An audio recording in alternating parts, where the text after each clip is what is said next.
Listo, estamos grabando. Shalom, Leculán, ¿cómo están todos? Bienvenidos nuevamente acá a otra entrevista, un nuevo podcast acá en el Jardín. Y hoy me encuentro con una persona bastante especial que he conocido durante estos días. Él es profesor del Centro Moré, del Centro Educativo Shores. Me puede de ahí corregir si lo pronuncié mal. Su nombre es Elías Sepúlveda. ¿Cómo te encuentras? Pues gracias, muy bien y contento de conocer tu canal, de conocer tu trabajo, muy lindo y pues vamos a ver qué sucede hoy. Bueno, el día de hoy vamos a hablar de un tema interesante, es un tema también para algunas personas controversial, pero es bueno conocerlo. Y vamos a hablar de la Nahash, o más conocido por todo el mundo como la serpiente. ¿Cómo funciona esta serpiente? ¿Cómo evolucionó? ¿De dónde viene esta creencia? ¿Por qué está en el texto hebreo? ¿Por qué está en la Biblia? ¿Por qué ha influenciado tanto a la humanidad y a la creencia religiosa durante muchos siglos? Pero antes de eso quisiera que el Eliezer se presente un poquito, que nos diga quién es, qué es lo que hace, dónde te pueden encontrar, y luego ya iniciamos con esta conversación y este podcast sobre este tema interesante del podcast. Bueno, saludos para todos. Mi nombre, me conocen como el More Eliezer, mi nombre es Eliezer Sepúlveda. Yo nací en Venezuela, padre puertorriqueño, madre venezolana, abuelos colombianos, vivía en Ecuador, una mezcla. Convertido al judaísmo y fundador de una comunidad masortí en Orlando, Florida, y me enviaron, pues los rabinos me enviaron a la escuela rabínica, estuve 4 años en Hebrew College, en las afueras de Boston, hace 13 años ya de eso, y como parte de mi educación había que formar un centro educativo para niños o para adultos, y pues decidí la educación judía más hacia el lado adulto y aquí estamos, es el Centro Educativo Shoresh, donde pues tocamos temas variados de acuerdo a las necesidades que vemos en comunidades emergentes mayormente. Perfecto. También eres escritor, por lo que vi un poco en internet. Sí, bueno, mira, yo lo veo más como recursos para las comunidades emergentes. Estuve en Colombia, estuve viviendo en Costa Rica y mi trabajo y el centro pues sí, el amor de mi vida, que ya pronto está conmigo, en los Estados Unidos, Carolina, que me ayuda y ella corre todo lo de América Latina. Así que estuve pues en Colombia, viviendo en Medellín, estuve en Costa Rica y tan pronto identificábamos necesidades, pues investigábamos y para eso pues creo que esa es toda la funcionalidad de hacer una tesis, aprender a hacer investigación y tratamos en el área de las finanzas, de la sexualidad, en el área halágica, desde una perspectiva mayormente progresista, crear, pues sí, tenemos aquí varios libros, los cuales pues son como recursos más que todo. No son trabajos, diría, académicos de tesis formal, pero sí es lógicamente comparar los escritores, buscar buenos recursos creíbles a nivel académico, que aporta uno, que no aporta, y así, el mismo formato de tesis, pero de una forma más, a un lenguaje más hacia el público, como para suplir uno. Perfecto. Interesante los trabajos. De todas formas, yo, para las personas que están viendo este video, yo en la descripción del video voy a dejar las redes sociales de Muriel Eliezer, su Instagram, voy a dejar su canal de YouTube para que pasen por él, de Centro Educativo Shores, y las páginas de redes sociales donde él lo pueden conseguir. Él da cursos, así que también puede consultar por los cursos del buen material que está trayendo. Dicho eso, entonces empecemos con esta conversación sobre este personaje que le digo yo bastante enigmático, que aparece por primera vez en el Génesis. Al parecer no es un ser creado, porque aparece de la nada, dice, apareció y conversa. Entonces, esta figura de esta serpiente digamos, aparece en muchas culturas del Antiguo Oriente, en todo el sector de Mesopotamia. No sé si nos puedes explicar cómo nace esta evolución, dónde se empieza a dar en culturas más antiguas que la israelita, y cómo llegó en su momento al texto hebreo, el que nos trae. Sí, bueno, hasta el momento lo que sabemos es primero los Anunnakis, después los sumerios, serie de dinastías. Y ahí es donde aparece realmente por primera vez. Y aparece como la mascota de Marduk. Inclusive, aún los rabinos aceptan que el concepto de Marduk, de Mardoqueo y de Ishtar, Esther y del dios Amón, se lo tenemos en Purim.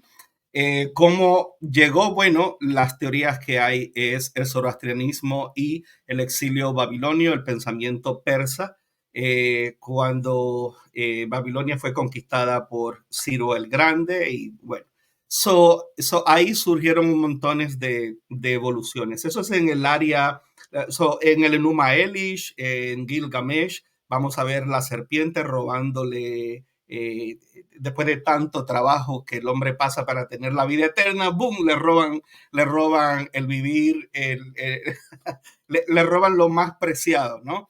La Eh, flor, si no me equivoco, en la historia. exacto, exacto. Después que nadó tanto y tanto trabajo, pues ahí está. Y luego Israel, como sabes, está en el medio y arriba está Babilonia o lo que fue Sumeria. Y hacia el lado oeste, suroeste, pues tiene a Mizraim o la tierra de Egipto. Y los egipcios tienen aún mucho más que ver con la serpiente. En otras palabras, el faraón la tenía aquí, es el hijo de Ra, pero Ra a la misma vez tiene que luchar todas las noches con Apep para que el sol pueda salir. Y de ahí es que viene una idea de la resurrección de los ciclos cósmicos, donde el 22 de diciembre, lo cual estoy viviendo aquí ahora mismo, es el día más cortito. Yo salgo a trabajar oscuro, llego a trabajar oscuro y es porque el 22 de diciembre es el día más corto y ya del 25 al tercer día, entonces empiezan un minuto, un minuto, un minuto, hasta el 22 de junio, que aquí oscurece como a las 9:40 de la noche y los Shabbat son inmensamente largos. Pero eso es porque APEP, eso es culpa de APEP. ¿Ah? Apep es la culpable de eso. Y Ra tiene que cruzar de un lado del ultramundo al otro para que todos nosotros, los seres humanos, podamos ver a Horus y a Tammuz y podamos ver la luz, ¿no?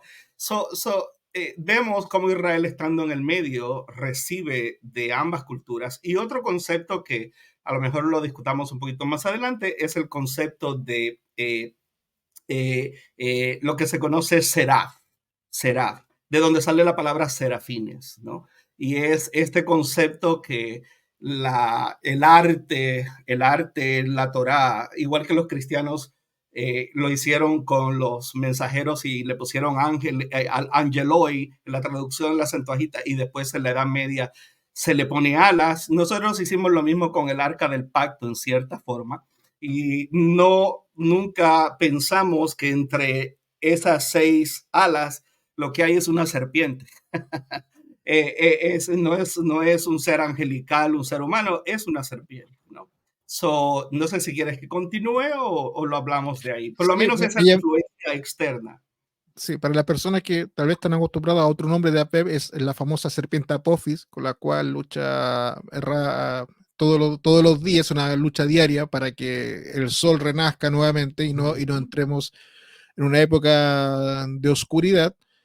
Y es curioso lo que mencionaste, es que los jajamín, los sabios, los rabinos en este caso, aceptan esta influencia babilónica como mencionaste, de Marduk sobre este tema de la serpiente, y que es una serpiente particular porque es antropomorfa, tiene brazos, tiene pies, no se arrastra, tal como el texto bíblico te lo trae en su momento, que tiene brazos, parece, eh, y tiene una conversación súper natural, que es muy, muy, muy antigua. Entonces, me llama la atención que la acepten tan de cajón para las personas que tal vez no saben, que en el mundo cristiano vendría siendo algo más complicado de aceptar, pero la información que tú me traes, que los rabinos digan, sí, nosotros aceptamos esto porque una influencia cultural, eh, y que es bastante curiosa, bastante curiosa la forma de tomarlo. Eh, y toda esta construcción que se va haciendo en la antigüedad sobre la serpiente, porque básicamente la antigüedad, esta serpiente representa una vida y representa también una muerte, porque a través de su veneno puedes vivir y a través de su veneno te puede matar.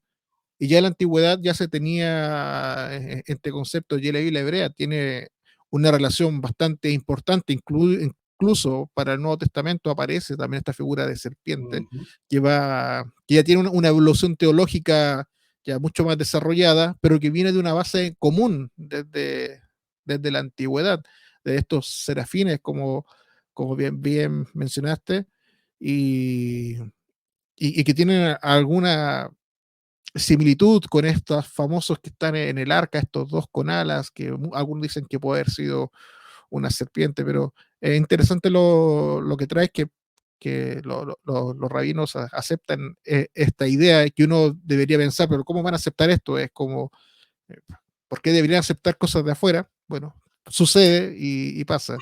Interesante. bueno, mira, amigo, lo que voy a decir es peor. Lo que voy a decir es peor. Eh, los rabinos, vamos a coger 5 intérpretes, ¿no? Vamos a coger a Soncino, a Isaac Abravanel, a Nachmanides, a Rashi, a Maimónides. Tenemos 2 más, pero vamos a dejarlo por afuera. So, Rashi, Soncino, Ibn Ezra, que no lo puedo dejar afuera, ¿ok? Nachmanides, Maimónides, 5 o 6. De los 5 o 6, con excepción por el sistema de Maimónides aristoteliano y su interpretación de las escrituras, es el único que no está realmente de acuerdo y probablemente uno más. Y el más que le lleva la contraria a eso es Isaac Abarbanel. Y inclusive no hace tanto escuché también a Adolfo Reumann hablar sobre la creación de la mujer siendo creada del pene y todos estos rabinos consideran, con excepción de Maimónides, mayormente que el relato de la serpiente es un despertar de perder la virginidad. Es cuando la inocencia de una niña o del ser humano termina y pasamos de una edad de inocencia a una edad de responsabilidad por asumir nuestros actos, donde entonces ahora tenemos la responsabilidad de actuar y con todo lo que venga en el paquete. O sea, en otras palabras, era un bebé que necesitaba que le pusieran pampers porque fueron puestos en la cuna en el Gan Eden. Luego se les dijo de todo árbol que produce semilla puedes comer. Me como una fruta, lanzo la semilla al terreno, sé que va a haber más comida.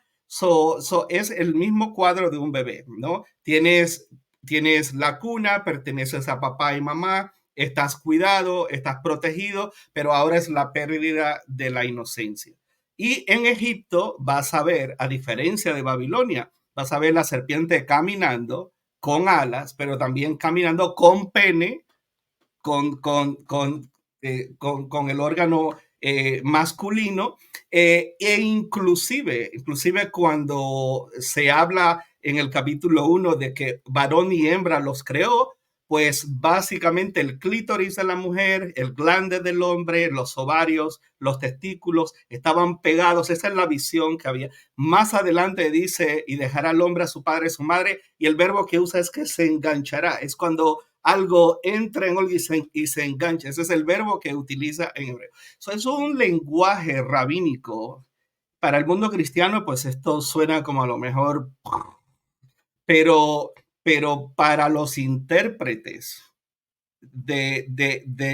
intérpretes de lo más conservador, ¿no? De lo más todavía la ortodoxia no existía cuando eso de la forma que la conocemos ahora, pero estamos hablando de los grandes, esa es la posición que tiene. Y aún la palabra arum es astucia pero también es desnudez, dependiendo el shoresh, la raíz de cómo la trabaje, y a la misma vez la divinidad. Y pudiéramos hablar un poquito, voy a hacer una pausa ahora, pero pudiéramos hablar de tres palabras y unirlas con esto, que es Nahash, el Nahash, la serpiente, el otro es Nahash, que es lo divino, y la otra es Nehash, que es de Nehoshet, que significa bronce, algo que brilla, algo que ilumina, ¿no?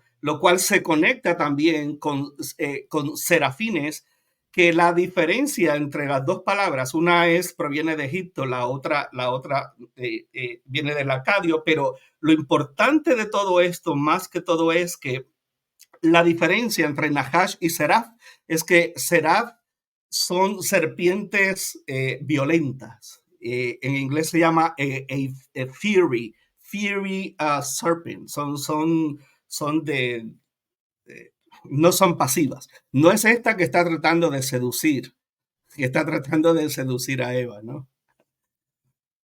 Sí, eso es curioso. Yo tuve el privilegio hace varios años. Ahora fui a un centro comunitario, un centro que se hace evento acá en Chile, que es la B'nai Brit, que está en la comuna de Providencia, y el profesor Adolfo Reumann vino precisamente a dar una conferencia a la colectividad. Yo fui con mi esposa, me acuerdo, ¿sabes?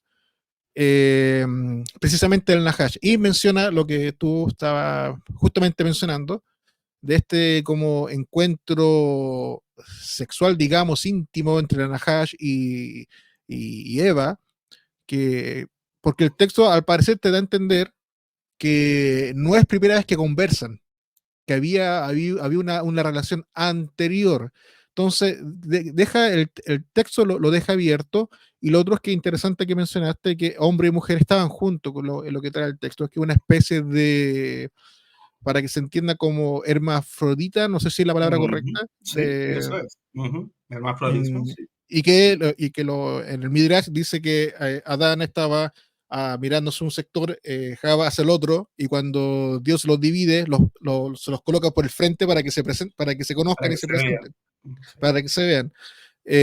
Entonces, todo eso es un tema súper curioso, y de la que mencionaste sobre las serpientes que son furiosas, ¿no es cierto? Que son agresivas.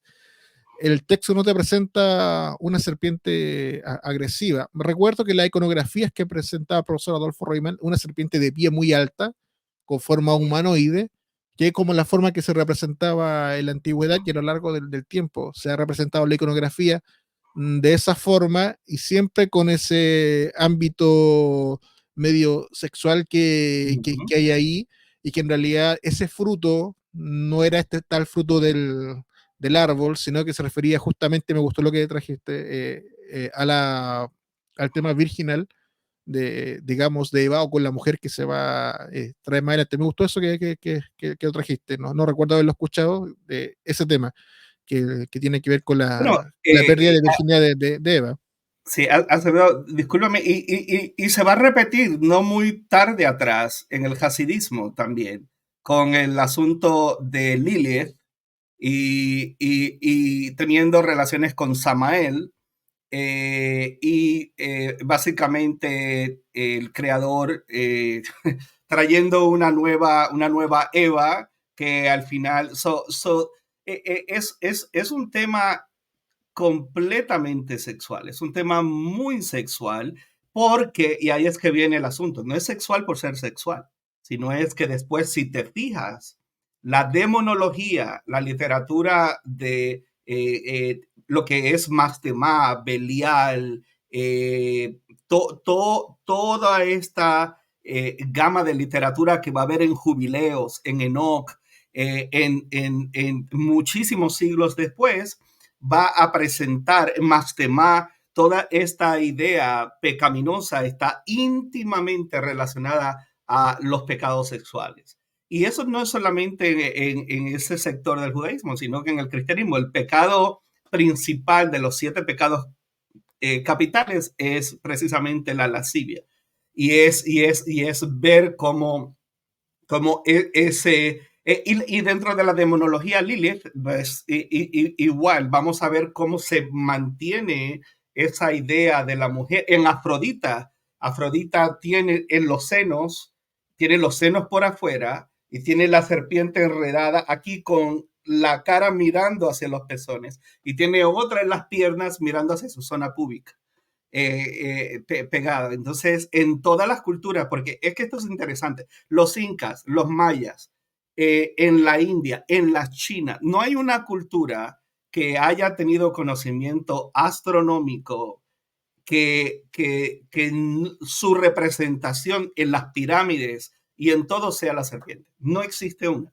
Es todo, incas, mayas, aztecas, en la otra parte, en Oriente, todo a la misma vez tiene este concepto universal de la serpiente. El dragón, el leviatán, y luego los profetas, vamos a ver en Isaías 27, que Dios promete que va a exterminar el leviatán y la serpiente del mar en Jonás, que significa paloma. Eh, Entre líneas lo echamos al mar porque en el fondo de la mar es donde Dios echa los pecados y no se acuerda de ellos, y ahí vive el leviatán. Ahí abajo vive el leviatán. En los evangelios, el gadareno, una legión que significaba Roma, es transferido a un hato de cerdo. ¿Y a dónde se van? Al fondo de la mar. En los evangelios, así como Moisés levantó la serpiente, es necesario que en el desierto es necesario que el Hijo del Hombre sea levantado. El símbolo de la medicina, la serpiente. Correcto. Es un A- concepto a- a- que ni es malo ni Asclepio bueno. con el dios Asclepio en la medicina griega, que esta famosa serpiente.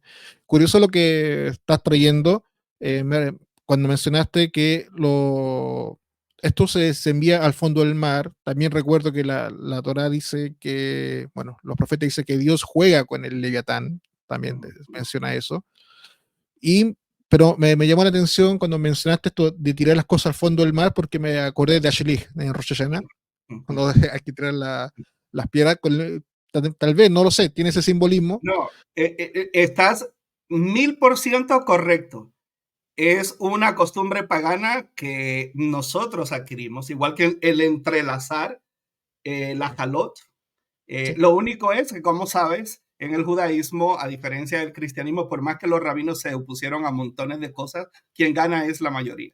Y cuando la comunidad dice esto es así, pues los rabinos pueden gritar y saltar, y históricamente no sé de una sola cosa que hayan ganado. Le sucedió con los nombres de los meses del año, le ha sucedido con todos estos el pueblo, la gente. Lo mismo pasa con las vírgenes, con la Guadalupe, con la Iglesia Católica, que asigna una virgen a cada país, y luego la gente tiene una visión, una aparición y dicen se apareció, y el poder popular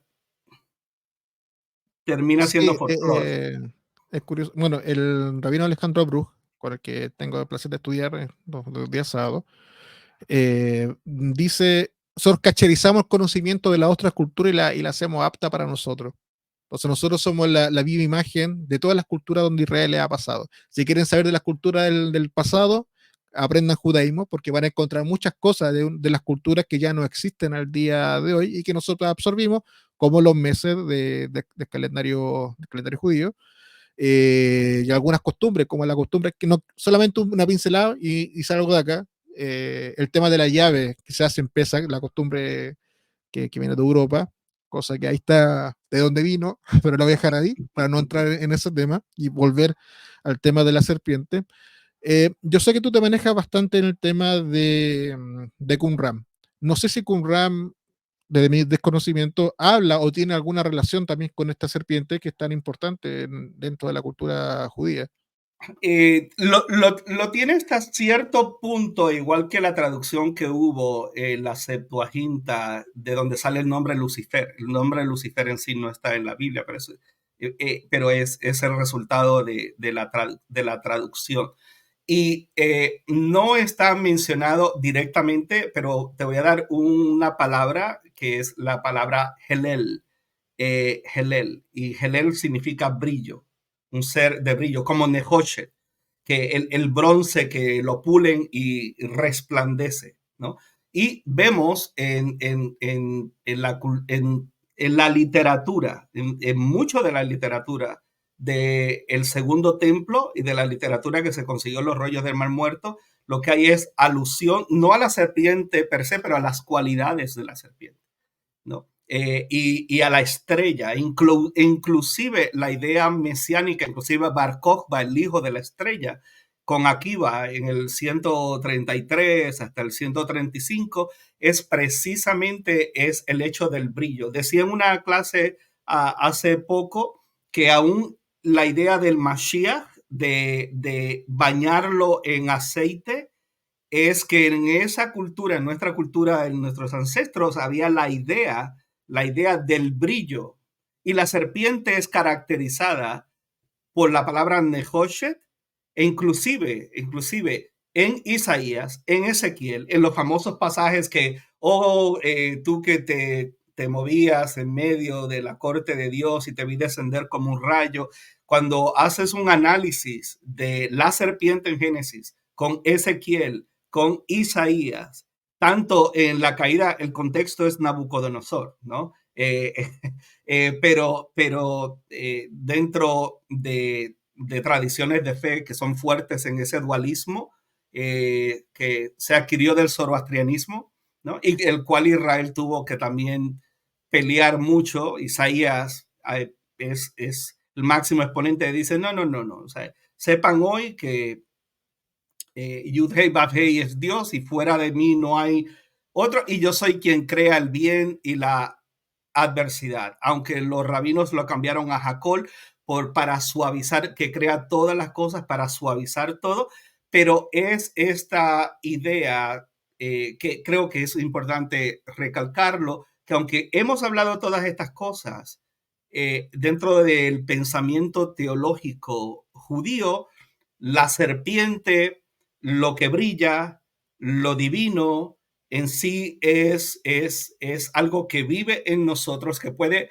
ser utilizado para alumbrar en el sentido de crecer, iluminar, o de cegarnos y no realmente poder ver y tomar nuestro propio camino. Y ya luego entonces se toma todo este concepto que evoluciona al concepto del Hasatán, y del concepto del Hasatán evoluciona al concepto en la literatura del Segundo Templo a Satanael, el que se opone ahora es a él, a Dios, y a Mastema, y Belial, y Balcebú, y así sucesivamente. Ya cuando llegan los evangelios, pues ya ahí hay un cambio súper radical. Jesús siendo tentado y Satanás, ya eso es para otro tema. Sí, es curioso esta evolución, ya que lo mismo Evangelio dice que Jesús hace como una comparación, según lo que trae el relato, con esta serpiente de cobre, de bronce, depende cómo lo traduzcan ciertas Biblias, eh, haciendo como una representación alegórica que eres esta serpiente que sana, ¿no es cierto? Que Sí, tú la miras y que sana, sí, y que ya es un sincretismo un poco extraño como mirar una serpiente de bronce que está en un altar y sanarte de estas mordidas de las serpientes que valga la redundancia, que te muerden en el desierto, y que en algún momento Israel empieza a adorar y Josué tiene que destruirla, porque se llegó a ser tan importante, incluso más importante que el culto que se estaba dando en ese tiempo en el tabernáculo, ya que el templo todavía no existe, y llega a ser tan importante que la empiezan a venerar, que tampoco sería nada extraño, teniendo en cuenta las culturas en las cuales está rodeado Israel. Hay que entender, para las personas que están viendo la entrevista, que Israel todavía es pequeñito en comparación del mundo que lo está rodeando. Entonces, no es de extrañar que tuvieran esa inclinación a adorarla como una especie de deidad, pero Jesús en el Nuevo Testamento lo cita y le da una importancia. Eh, en la gematría, no sé si sabe algo de eso, en la gematría, si no me equivoco, hacen esta comparación de la numerología del Mesías, del Mashiach, con la palabra Nahash. Nahash, la Mm, misma. no sé cómo llegan a esa conclusión porque hay que sacar las cuentas y cómo llegar No, al mismo bueno, número. ahora mismo lo tengo por aquí porque lo usé en el curso que di de esta temática.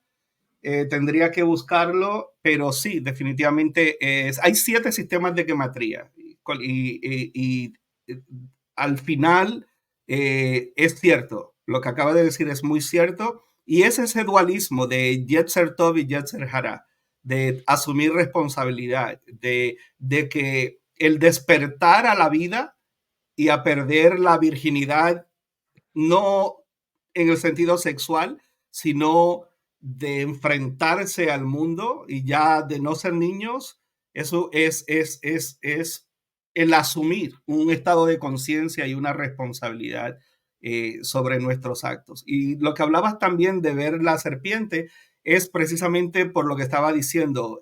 Si vamos a Daniel, a Ezequiel 28, a Isaías 14, a Isaías 6 y lo comparas con Génesis 3, básicamente el concepto de Helel, de una estrella brillante, lucero resplandeciente de la mañana, ¿no? Que también tiene que ver con Venus y tiene que, porque Venus es esa, aquí lo vemos clarito, acá en Estados Unidos ahora, está la luna y siempre lo ves al lado para esta época del año, pero también la idea es el orgullo, porque es el último astro, que pues sabemos que es un planeta, pero para efectos de la mentalidad, era el astro lleno de orgullo y decía, cuando va a salir el sol resplandeciente en la mañana, yo soy, yo soy el último que desaparece y soy quien tiene el privilegio de introducir y por eso soy la estrella resplandeciente de la mañana. Entonces, hay Venus también los hombres son de Marte, la Tierra está en el medio, las mujeres son de Venus. Venus es una connotación completamente sexual. Volvemos al tema de orgullo, sexualidad, eh, eh, eh, ya dejar de ser niños. Todo esto es toda una vuelta. Y luego en Apocalipsis vas a ver el mismo lenguaje que hay en Isaías 27, es el mismo que entonces es de Apocalipsis, que vencerá y matará a la serpiente antigua y al dragón. O sea, allá en Apocalipsis es lo último, ¿no? Es una repetición de la lucha que Isaías, hijo de Amós, tenía con el pueblo a la luz de todas las influencias, tanto egipcias como Babilonia, que estaban influenciando el pensamiento del pueblo. Sí, justamente, bueno, acá hay un libro que he estado leyendo sobre este mismo tema, yo creo que lo debes conocer, que es el Sob Anahash, el Sefer Amshal, de Rabino Yosef Gigatilla, que es de la Edad Media, Okay. que es el libro Kabbalah, que se dedica a hablar de esta figura del Anahash, de la serpiente. Es un libro difícil, para las personas que no están acostumbradas al lenguaje de la Kabbalah, es un libro difícil, pero trae varios midrashim exegéticos sobre la serpiente, y es curioso que en el Midrash Rabbah del Génesis menciona un sabio y compara la serpiente con un camello. Y cada sabio le empieza a dar una definición para entender qué forma tenía esta serpiente, porque si bien nosotros tenemos en nuestra cabeza la forma de una serpiente, pero el Génesis no te dice cómo era la serpiente. Te dice que tenía pies y después, cuando viene el castigo, dice que se arrastra. Y ahí sacamos, ok, es esta serpiente, pero no sabemos realmente cómo era en el Génesis. Y eso es un tema que a mí me llamó la atención. Y me puse a pensar, bueno, en realidad no dice cómo era. Nosotros No asumimos dice ni de cómo era, dónde sale, ni de ni dónde cómo sale. era. Y los rabinos lo que dicen es que la Torá no comenzó con la letra Aleph, porque Aleph es abierta tanto para la izquierda como para la derecha, que tenía que comenzar con Bet, cosa que Ujú. pusiera una pared de lo que había antes y en otras palabras, es igual que el mensaje de la Cábala, es por qué el justo sufre, por qué tenemos por qué existe el mal, es contestar básicamente esas ideas existencialistas. El texto bíblico no nos dice algo. La gematría es 358 y suma 358, o sea, sumamos 8 y 5, ¿cuánto es? A ver, 13, ¿no? 13. 13. Y 3 más, 16. Y en el sistema, ¿sabes? 13 y 3, 358, el 3, el 5 y el 8. Sí, En el segundo sistema de gematría lo sumas y te da 16. Y 6 más 1 es igual al número identificado de la deidad, el 7. So, igual a la letra Zain, que significa herramienta, que significa arma, y que se relaciona al concepto divino. O también a la letra Ayin, es equivalente a la letra Ayin, que es 70, ¿no? Que es el ojo de Horus, que también perfecto. lo teníamos acá en Estados Unidos encima del dólar. Hay una pirámide egipcia y arriba está la Shekhinah y alrededor del ojo de Horus, ¿no? Y acá lo tenemos también en un símbolo masón en los templos, lo vemos por muchos lados. Esa letra Ayin es el ojo que todo lo ve, la presencia que está en todo lugar. Vemos. En el paleohebreo se puede ver con mayor facilidad. Claro que sí. Entonces, eh, lo dijiste muy bien. Nosotros hemos aprendido sin violentar el fundamento, a pesar de que fue todo un proceso y llegar a la idea que tenemos monoteísta, que tenemos muy contrario a la corte celestial. En la corte celestial, en la religión de Israel, olvídate. Es un tema muy amplio. Ya La, partiendo del relato del Génesis, así que estaba leyendo a Jonathan Adler y dije, uy, Jonathan Adler, pues ahorita mismo es la persona que el gobierno de Israel tiene a cargo del sistema, todo lo relacionado a arqueología bíblica. Y estaba hablando de la no existencia del primer templo y que lo más cercano, si lo hubo, fue en Siria, unas ruinas que hay que tienen las mismas medidas todo y que había ahí serpientes, hablando de serpientes, y el concepto de carub o de los querubines y los serafines, igualmente el de serafines en serpientes y el otro como lo tenían todos los demás pueblos, no los egipcios, pero sí Babilonia, Asiria, todo lo que fuera acadio y ugarítico, ¿no? Rostro de hombre, barba, cuerpo de león, garras de león, pezuñas, perdón, de león o al revés, sí, y garras de águila en la parte de atrás y alas, ¿no? Pero eso no es lo que en las iglesias y en la gente, cuando se habla de que Dios puso en el Gan Edén, cuando lo sacó y dice que puso eh, y puso dos querubines, los querubines, claro. eso no es lo que nos imaginamos, ¿no? Eso sucede mucho porque nos acercamos muchas veces, y no digo que esté mal, al texto, de una manera preconcebida teológicamente hablando. Pero cuando estudias la arqueología o lo que está rodeando Israel, incluso con culturas comparadas o religiones comparadas, nos encontramos con varias sorpresas. Por ejemplo, en la cultura hindú tenemos a los famosos, a los nagas, que se aparece la palabra Nahash. La palabra, los nagas son especies de demonios menores que están para molestar al ser humano, que son mitad hombre y la mitad son serpientes. Mm. Y que vienen a molestar a los seres humanos. Y de hecho está la diosa, no recuerdo el nombre, de los nagas, que hay unos estatuas muy grandes, que es un mitad mujer y mitad serpiente. Y en la cultura griega está la famosa Lamia, que es esta mujer, mitad mujer, el resto es serpiente. Y para qué hablar de Medusa, que fue la Medusa sacerdotisa iba a decir, el maldecida, perro. exactamente, que es la famosa sacerdotisa que maldijo a Atenea por haberse acostado sexualmente con Poseidón. Entonces, esta figura es tan antigua, entonces por eso en la imaginación,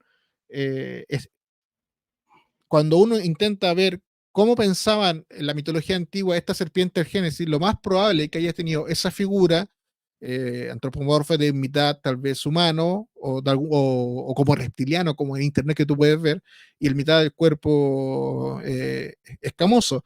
Fíjate que acá, espero que se pueda ver, acá en el librito dibujan las Ujú, serpientes, si te das cuenta, con ujú, patas ujú, y una cola.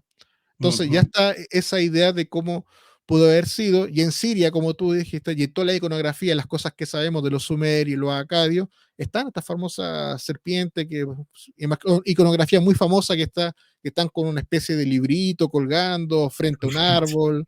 Entonces, cuando uno entra a ese mundo, digo, wow, el relato bíblico está apuntando a esto, y la única información que tenemos para darle una figura a esta serpiente y no verla como un camello, como que los rabinos obviamente no conocían esto y se lo imaginaban de muchas formas. Si me da 10 segundos, quiero leer el Midrash Rabá y de la información que ellos traen dentro de su imaginario, cómo interpretan esto a través del Midrash. Mm, Entonces, dice Midrash Rabá del Génesis, dice, se enseñó en nombre de Rabí Meir, conforme la grandeza de la serpiente fue su caída, hablando de Adán, el animal más astuto de todos, el más maldito también de todos, dice. Rabbi Yoshi, el anciano, dice, se mantenía erguido como una caña y tenía patas, o sea, estaba como nosotros, homínido, con patas. Rabbi Jeremías Eleazar dijo que esta serpiente era una serpiente escéptica, era escéptico como a Dios. Rabbi Shimon Ben Eleazar dijo, era como un camello, buscando una forma, tenía una forma de camello. De gran bien quedó privado al mundo, pues de no haber sucedido así, el hombre se habría servido de él para enviar sus mercancías confiando que iría y volvería. O sea, lo que está diciendo acá el último sabio es que si el hombre no se hubiera caído, esta serpiente con forma de camello hubiera servido de método de transporte. Entonces, si te ve la imaginación, uno lo ve como una persona homínida, erguida, la otra lo ve como un escéptico, que después el libro lo va explicando, que es el primer ser que se opone a Dios de alguna forma a través de la acción que va a hacer con Eva, porque no te la presenta ni como buena ni como mala, simplemente da una información y como él es un escéptico, lo deja ahí. sí, Entonces, sí, sí, sí, me hiciste acordar de algo y es cuando yo di este curso, comenzamos con una foto de una cosmovisión, una cosmología es la palabra, ¿no?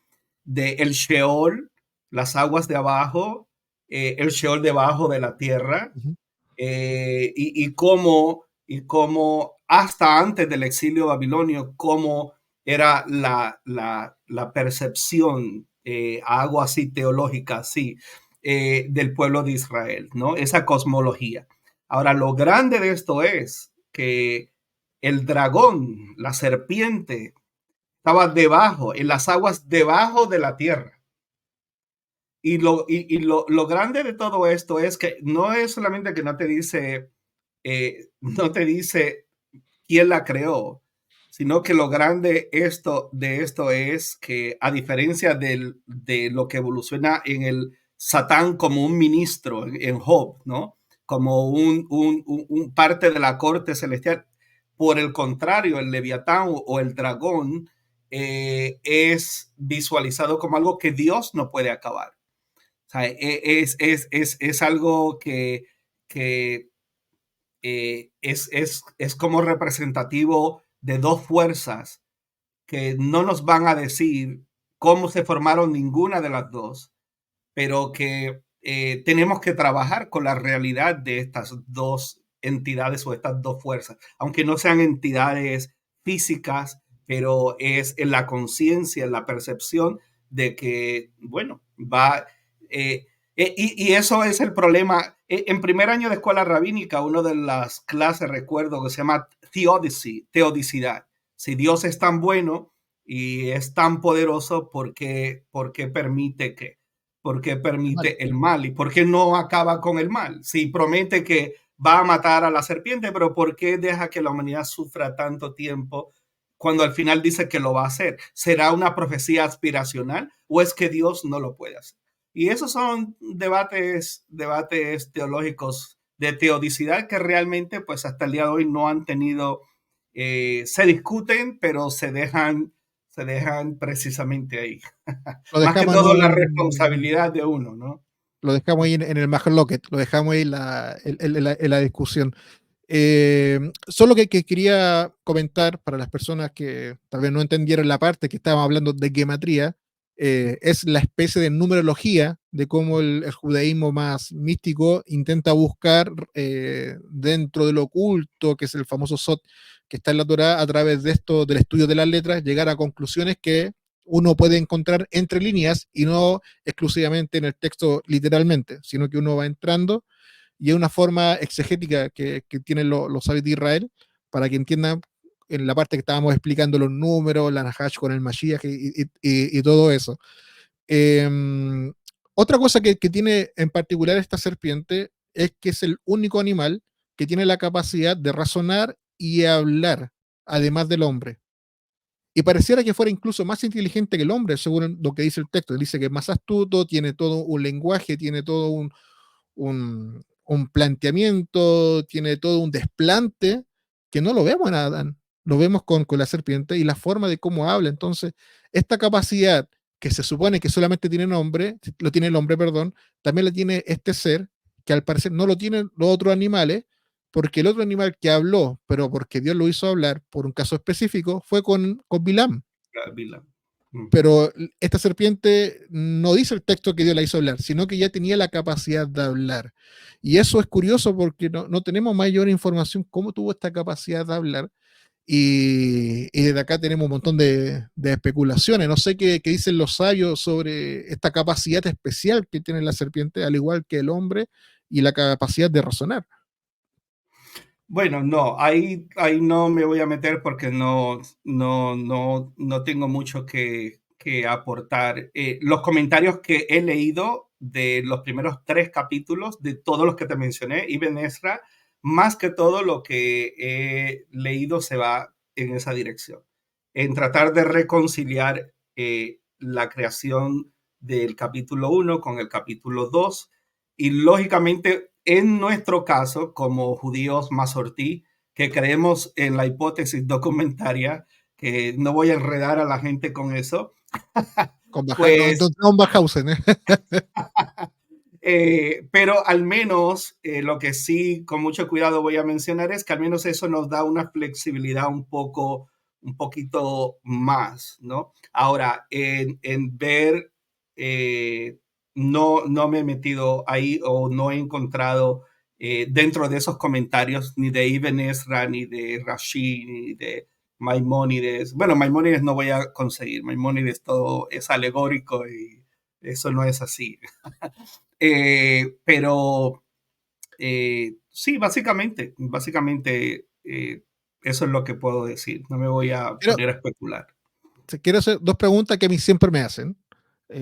La primera, ¿cómo el movimiento Masortí, no voy a hablar por la ortodoxa, como no soy ortodoxo, no conozco todo el pensamiento en profundidad, cómo el movimiento Masortí o movimientos liberales ven la historia del Génesis? Porque me preguntan, ¿tú lo crees como un mito? ¿Lo crees como algo literal, real que sucedió?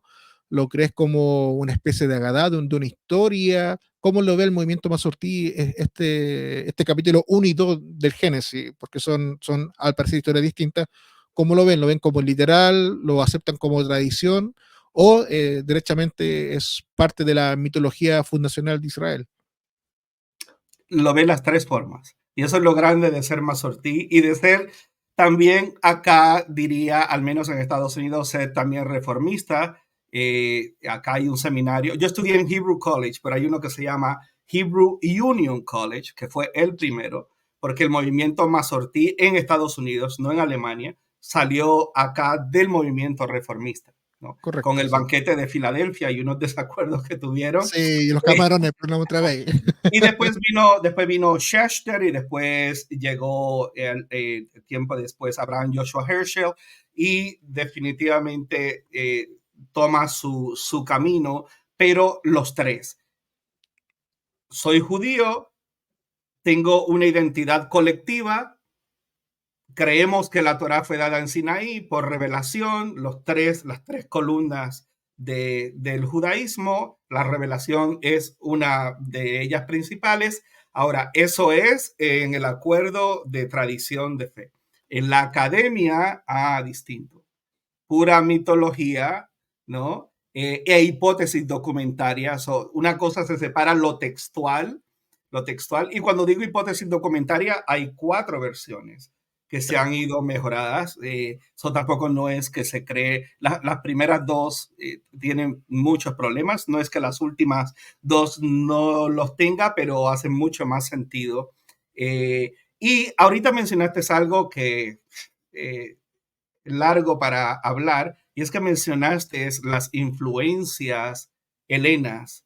Y dentro de la academia, al menos en nuestro movimiento, también hay aquellos que esto va a sonar un poco raro en la cronología de lo que estamos hablando, pero lo que mencionaste es de toda esta mitología y de esta literatura griega, ¿ok? Después de Persia vino Alejandro el Grande, pero es precisamente en ese punto, entre finales de Persia y comienzo de los griegos, que nuestra gente comenzó a producir y a escribir literalmente, y por donde voy es que hay aquellas escuelas dentro de nuestro movimiento que también piensa que no solamente hubo influencias textuales, a pesar de que los judíos somos mucho antes de los persas como imperio, ¿no? Los medos persas como imperio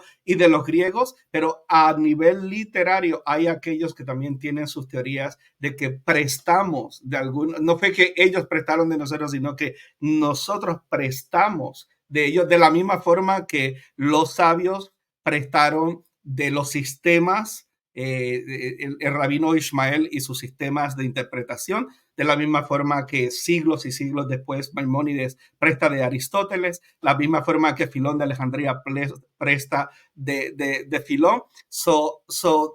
Contestar esa pregunta necesitaríamos una hora, porque hay, todo depende por dónde nos vayamos.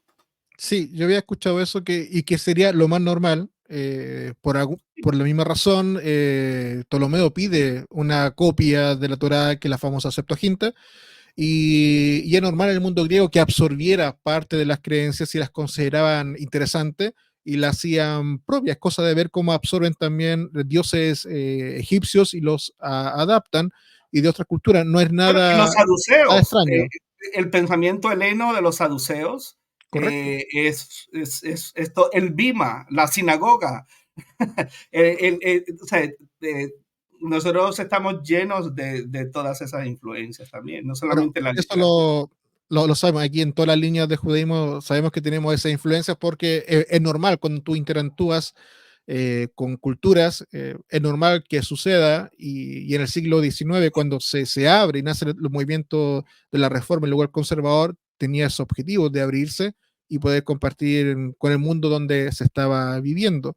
Y bueno, para ir finalizando, el otro punto que quería tocar es cómo esta serpiente inteligente que puede razonar, que tenía pies y todo el tema sexual también que hay detrás, cómo llegó a ser el Satán, cómo el mundo judío y posteriormente cristiano lo van a asociar como un enemigo, un adversario de Dios y se va a transformar en el Satanás y que este Satanás finalmente es la serpiente del paraíso, del Gan Eden. ¿Cómo llega esa transición o cómo sucede esa transición de la serpiente a el Satán, a este ángel que se cayó, que se rebeló contra Dios en algún momento, según la teología cristiana, y llega a ser enemigo incluso de Jesús?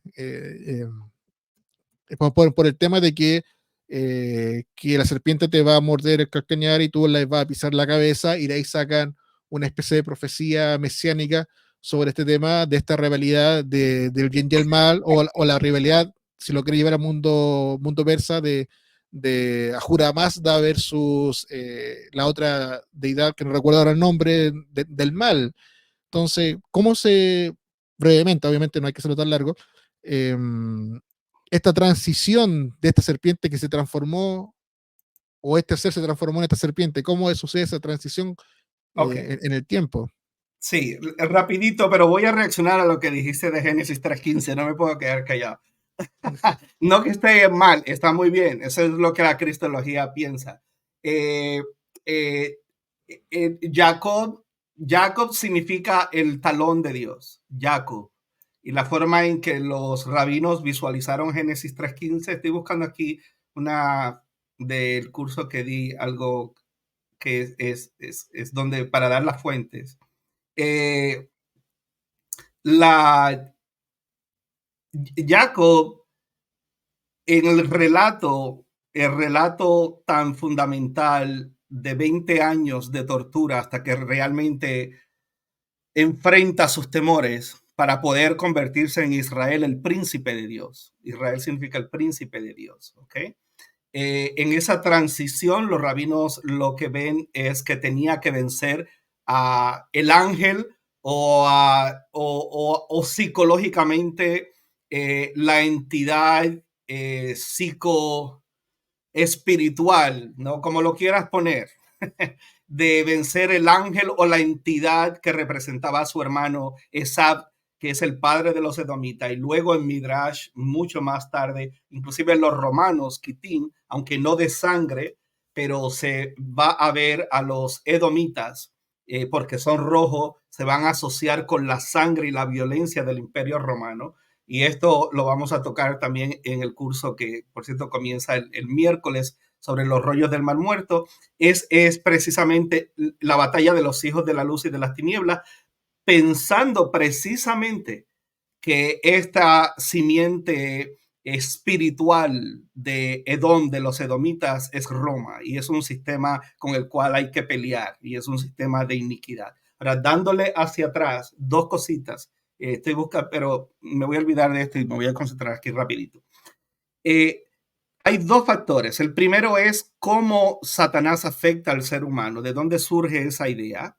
Y cómo la serpiente se transforma, para ir al grano, se transforma, o la transforman, debo decir, en la astucia, en la astucia, en la dinámica que utilizó para engañar y para ir en contra, y por eso es que después en la literatura aparece no Satán, el que se opone, pero es un sirviente de Dios, ahora es Satanael, el que ahora va tomando, y en la traducción de la Septuaginta, Lucifer, y empieza a ver dentro de la angelología que se tomó del zoroastrianismo todos estos rangos, y que había un dualismo donde había un líder para el bien y un líder para el mal.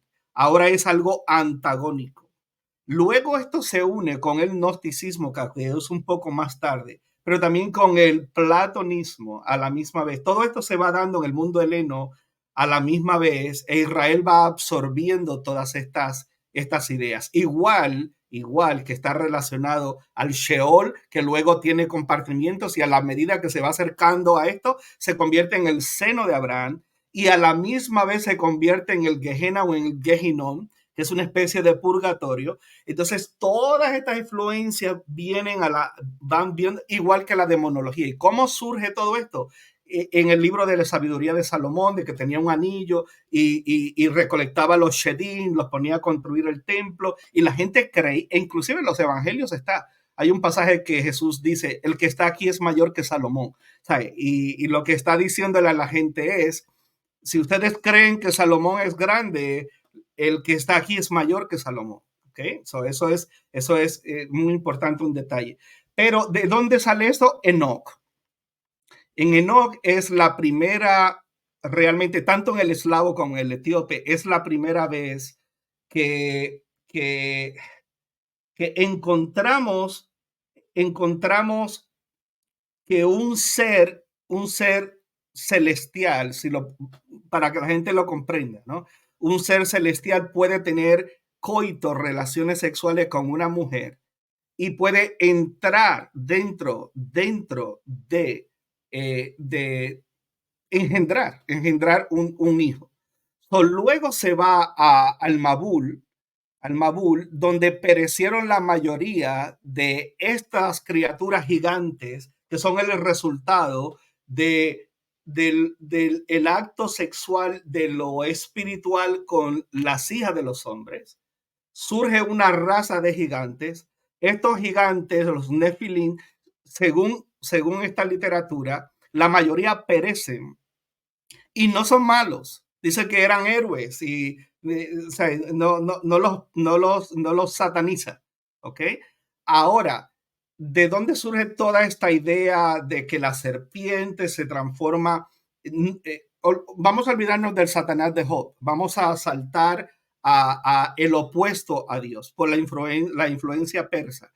Entonces, ahora la explicación que hay es que los Nefilim que se murieron ahogados y perecieron en el Mabul, porque en Génesis, inmediatamente después que las hijas de los hombres y los hijos de Dios tienen relaciones sexuales, que viene después el diluvio. Entonces, en la literatura de Enoch, lo que presenta es que los Nefilim, ellos ahora, la parte espiritual de ellos, porque ellos eran mitad celestial, mitad hijos por su madre, ¿no? Eran humanos. Ahora, al morir, esa parte espiritual busca cuerpos donde volver a estar completo, y eso se llama la posesión demoníaca. No sé si me explico, si voy, Sí, si voy. se entiende perfectamente. Ok, ok. Y para agregar que por eso también viene de la raíz nofel, que es cortado o abortado, de ahí viene el hablar en Efilín, de nofel, de este que se aborta o que se corta de algo, y precisamente lo que estaban mencionando, de que se muere Entonces, una parte y queda una parte ahí dando vueltas. entonces esta serpiente que no sabemos qué es, pero tiene características en su nombre de ser, como dije anteriormente, es Nahash, divina, y es Nehoshet. Es Nehoshet no porque es masculino. Nahesh, ¿ok? Es brillante, es celestial. ¿Okay? El relato no lo dice, pero la interpretación del hebreo sí nos arroja luz. Y es ahí donde entonces se hace toda esta conexión de que aunque el relato tiene un contexto sexual y de despertar y de quitar la inocencia y de todas esas cosas, que en cierto punto es positivo, ¿ok?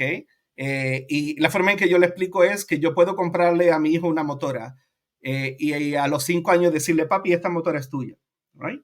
Y le digo, pero las llaves van a estar aquí hasta que cumpla 18 años. Un día el niño se trepa en una escalera, yo no estoy, agarra la llave, estaba preparado para en su cuerpo, en sus emociones, para manejar la motora, no, va a tener un accidente.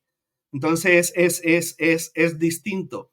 El árbol estaba ahí para que comieran, el conocimiento se iba a dar. Inclusive la sexualidad, el verbo que usa es la da'at, y conoció Adán a Java. So, todo tiene que ver con conocer. En el aspecto de lo que me preguntas, siglos y siglos después, pues es precisamente que este concepto de lo divino, de esa flama divina, de esa oportunidad de ser enfrentado entre lo bueno y lo dañino, diríamos así, o lo que me va, si escoge la vida vivirás, si escoge la muerte morirás. Aquí pongo que la y aquí pongo verajá, ¿verdad? Aquí pongo Met y aquí pongo Jaim. Yo escojo y yo pongo el cielo y la tierra como testigo. Eso mismo se transfiere a que luego, pues, supuestamente estas entidades están buscando un cuerpo que poseer. El espíritu del Nahash, el espíritu de la serpiente, la influencia del diálogo con la mujer es eterno y sigue a lo largo de las culturas y toma distintas características, pero está ahí presente. Esa es la conexión según la literatura. Lo vas a ver en Jubileos, lo vas a ver en Barak, lo vas a ver. Ahí es que vas a ver a Belial, a Mastema, y en sí el mensaje es básicamente, es muy similar. El mensaje entre todas esas evoluciones es muy similar. No sé si contesté la pregunta, porque estoy tratando con el tiempo de, No, de pero está bien, encapsular todo. prefiero que los oyentes se enreden un poco, así entran a buscar y te pueden buscar después a ti con algún curso si queda sobre ese tema para que le aclare más la idea. Y con esto yo termino.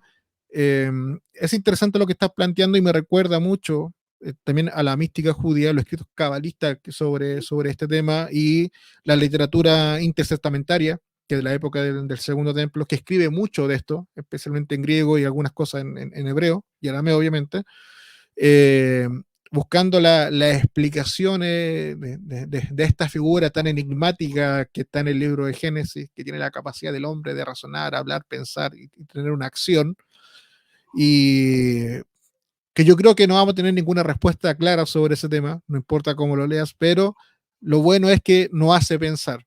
Y el pensar nos hace investigar, nos hace traer nuevas hipótesis sobre eso y con todo lo que hay.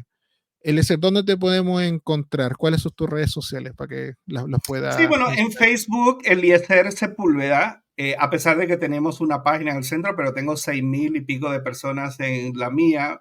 Eso fue culpa mía por estar poniendo cosas ahí en vez de en la página del centro. Y por más que hemos tratado por año y medio de mover la gente, No, muy ha, difícil. ha sido ya como misión imposible, así que me di por vencido y trato de poner en los dos. So, básicamente Facebook, estamos en Instagram, estamos en Telegram, pero por invitación. ¿Por qué? Bueno, porque buscamos personas serias, no toleramos discusiones, ni no, es una organización educativa judía con temas como este, y si la persona pues realmente no está en esa onda, como dicen los mexicanos, pues le pedimos que realmente no esté. Y suena un poquito fuerte, pero, pero, pero La persona llega a estudiar, ¿se entiende? sí, es para estudiar y estudiar a ese nivel, el que esté interesado. Aparte de eso, pues en esas tres redes mayormente y el canal de YouTube que estamos tratando de levantarlo, veo que la gente, pues no sé, la gente hoy mismo pusimos un video, la gente lo vio y solamente 3 likes. Entonces, estamos, para nosotros poder seguir adelante, necesitamos que la gente nos ayude con eso y si le agrada el material, pues le den like y a ver si algún día pues podemos llegar a donde queremos llegar. Por el momento, pues es algo simbólico lo que nuestros libros están a 8.99 en PDF, libros grandísimos. Dólares. En Mira, dólares, para que la persona entienda. este libro es una enciclopedia, es grandísimo comparado con estos. Aquí tenemos de finanza, de sexualidad, de gematría, este es de gematría, de trauma, todo desde el punto de vista de la gematría y del hebreo. 8.99 cada uno. O sea, no podemos hacer, yo diría que pues no nos quejamos, pero al menos que la gente sepa que el material está ahí y cuando lo Perfecto. necesiten, pues están ahí. El canal se Y llama, el canal de YouTube, ¿cómo se llama? Centro Educativo Shores, nos consiguen Centro Educativo Shores, ¿ok? Perfecto. Para la persona, de todas formas, en la descripción del video voy a dejar el link del canal de More Eliezer para que vayan para allá, le dejen un like, eso ayuda bastante, es gratuito y eso también incentiva, yo lo sé porque mi canal también está creciendo, te incentiva a crear más material y llevar material de educación seria, ordenada, que es lo que es importante y lo que hace mucha falta en Internet, que sea gratuito, obviamente en esa parte. Así que aprovechen, fue un agrado haber conversado contigo este El tema, placer es Eliezer. mío y muchas Espero gracias que por la se repita. invitación. Claro, claro, no, y te voy a invitar a, estoy aprendiendo contigo a ver cómo se trabaja esto. Así que estoy de novato, pero Perfecto. estamos ahí. Gracias. Un Gracias abrazo. por, gracias por haber sintonado. Se despide para adorar el Jardín y nos vemos otra vez pronto en otro podcast o video. Que estén todos muy bien, Leitraot. Shalom, shalom. Shalom.